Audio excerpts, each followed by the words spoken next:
kung paano mag-install ng Mag-add and remove tayo ngayon. And first, is click the add roles and feature. Click next. And click the role-based or feature-based installation. And click next. For server roles, example, i-install natin yung DHCP, i-add feature natin, and i-print document services. Just click add features and click next. And sa features naman, pwedeng containers, and makikita nyo dito sa yung mga description. And click next, next, and next. And yan, makikita nyo yung mga role and services. You can check that and confirm install. Wait.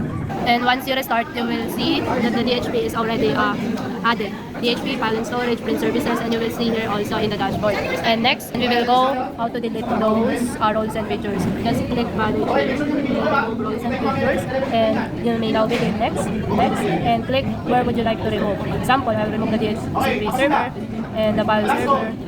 Untick, you can click next, and then you can also untick next, and click remove. And it's starting to wait until it is finished. And a feature remove button. So, you restart, it will show that file and service was already removed. And that's all.